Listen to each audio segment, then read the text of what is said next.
Monsieur Coty-Boucher, vous avez la parole. Oui, Monsieur le Président, mes chers collègues, le présent rapport insiste beaucoup, il y a plusieurs occurrences du terme « incidence ».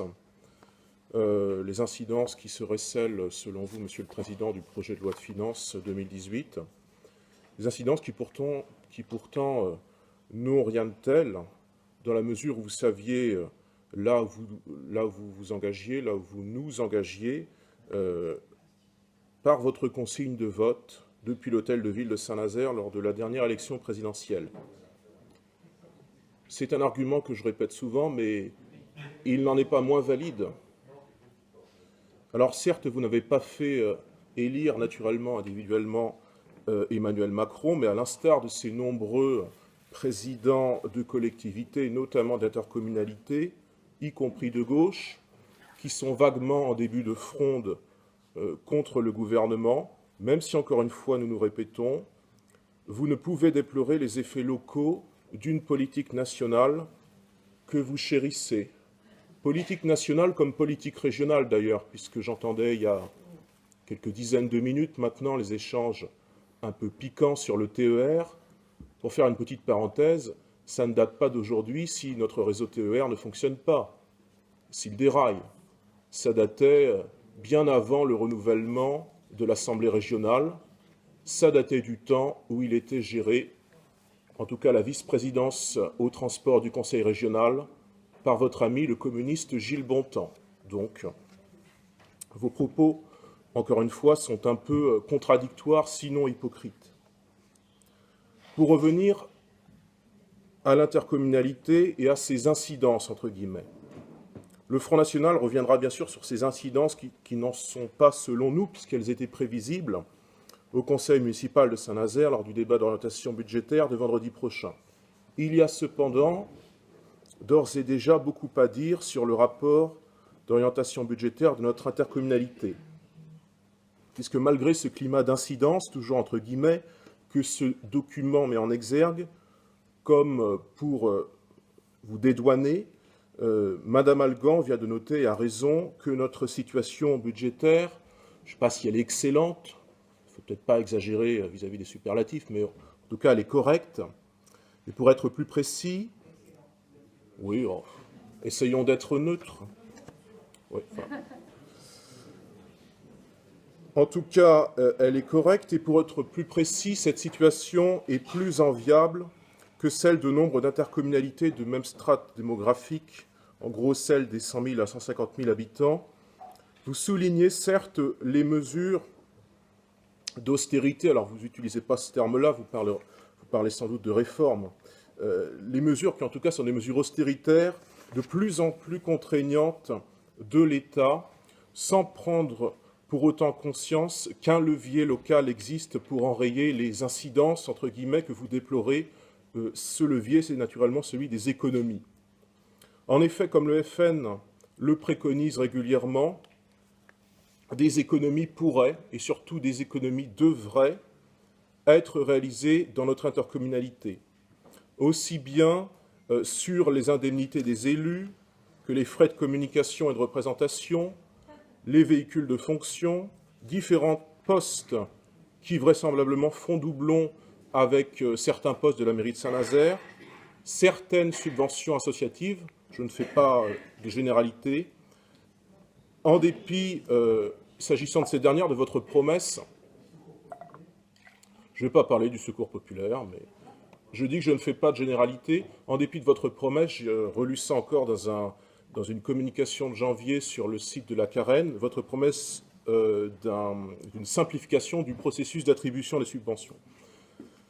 Tout comme un certain nombre de tarifications solidaires inappropriées, ce qui est le cas, rappelons-le, dans le réseau STRAN, pour les demandeurs d'asile qui ont moins 90%.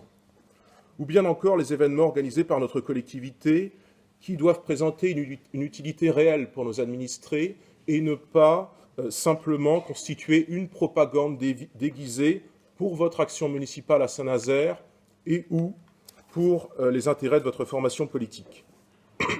Sur le premier point soulevé, qui est celui des indemnités attribuées au conseil communautaire, vous savez la position régulièrement émises par le FN dans cette Assemblée. Nous ne nions pas d'ailleurs le caractère en fait marginal de cette mesure, en ce que les économies représentées seraient de l'ordre je crois, de 2 millions d'euros pour une mandature de 6 ans, donc pratiquement sans impact sur notre budget.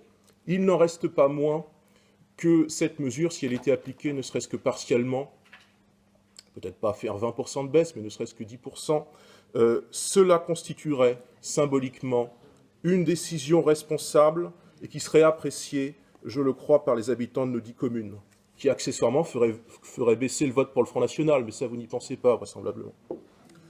Bien au-delà, bah oui, puisque le Front National le propose, ça serait lui couper l'herbe sous le pied, il faut réfléchir un peu si on veut s'opposer. Bien au-delà, l'addition... Oui, mais pour gagner les élections, il faut s'opposer selon des thématiques locales et pas simplement avec des exemples abstraits, parler de Marion Maréchal Le Pen au niveau national. Ça ne parle pas aux gens. Si vous reprenez nos arguments, vous pouvez mieux nous combattre, je crois. Bien au-delà, l'addition de petites économies dans les domaines mentionnés, élus, communication, événementiel, etc., finirait pour le coup par ne plus représenter les économies marginales du type 2 millions d'euros en 6 ans, mais quelques dizaines de millions d'euros par an, ce qui pour le coup impacterait positivement notre budget, aujourd'hui si contraint par l'État. Ainsi, l'on comprend mal, de l'aveu même de ce rapport, que durant l'exercice 2016, 9 collaborateurs bénéficiaient de véhicules de fonction. Avantage dont vous ne saurez pas nous convaincre qu'il correspond à une nécessité. Et si l'on veut réellement être soucieux de faire des économies, il conviendrait, dès le prochain mandat, dès 2020, de se séparer d'une partie de ce parc de véhicules.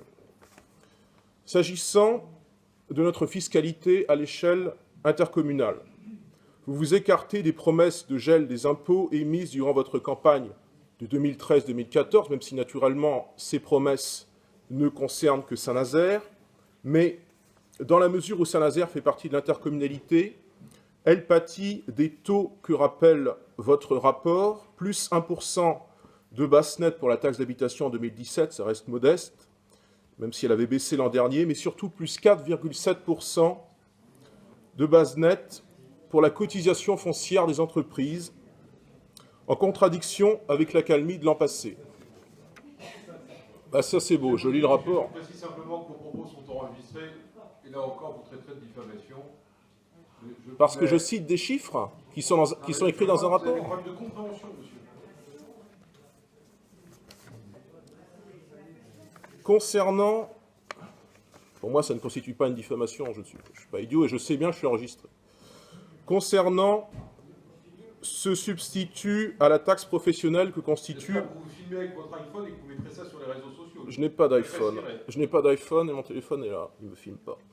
Concernant ce substitut à la taxe professionnelle que constitue la CFE, rappelons-le, la commune ou l'intercommunalité ne contrôle certes pas le taux, puisque celui-ci est assis sur la valeur locative des biens immobiliers passibles d'une taxe foncière et utilisé par l'entreprise pour les besoins de son activité professionnelle au cours de l'année N-2. C'est-à-dire pour cette année, pour la cotisation due de 2017, on prend en compte les biens utilisés en 2015. Il n'en reste pas moins que la CFE reste un dispositif injuste à notre sens, puisqu'il n'est pas encadré sur les effectifs des entreprises concernées, mais leur chiffre d'affaires. La TPE bénéficiaire, pour prendre un exemple simple, la TPE bénéficiaire par l'investissement de son patron, l'investissement personnel quotidien de son patron, est donc plus désavantagée que la grosse entreprise employant des dizaines de salariés sans que vous ne trouviez rien à redire. Vous n'attirerez pourtant pas l'emploi dans la région nazérienne en ne vous prononçant pas de manière un peu plus officielle vis-à-vis de ce mécanisme de CFE, que beaucoup d'entrepreneurs considèrent comme dissuasif et comme un frein à l'emploi. Pour rappel, dans le cas d'un chiffre d'affaires inférieur ou égal à 10 000 euros, la cotisation minimum est comprise entre 220 et 510 euros en 2017, montant qui peut sembler disproportionné pour des travailleurs réalisant un bénéfice parfois à peine plus élevé. et nous ne percevons enfin pas bien en vertu de quoi vous pourriez espérer une progression locale du taux de CFE de 3% pour la période 2019-2022, compte tenu du taux bien supérieur de cette année. Alors ces incidences, toujours entre guillemets, comme vous les qualifiez, de lois qu'au demeurant vous soutenez ou que vous ne critiquez pas, entrent donc en contradiction avec l'affirmation de ce rapport selon laquelle notre intercommunalité s'inscrit dans un contexte de stabilité fiscale, la Carène s'étant engagée, je cite, au gel des taux de fiscalité jusqu'à la fin du mandat. Et comme je vous l'indiquais en introduction, le FN aura évidemment l'occasion de poursuivre cette discussion budgétaire, ce débat budgétaire avec vous vendredi en conseil municipal. Naturellement, dans la foulée, le FN ne votera pas les différents budgets. Parce qu'il y a drôle. Si on est opposant, c'est bien pour s'opposer à la base. On n'est pas censé voter les yeux fermés tous vos budgets, Monsieur le Président. Voilà. Et naturellement, dans la foulée, le FN ne votera pas les différents budgets. Monsieur le Président, mes chers collègues, je vous remercie pour votre attention. Pour la qualité de ces débats, comme vous l'avez précisé ici, nous sommes dans un débat d'orientation budgétaire. Il n'y aura donc pas de vote sur un débat de rapport d'orientation budgétaire. C'est pour ça que j'ai précisé dans la foulée, Monsieur le Président. Vous n'avez plus la parole, Monsieur le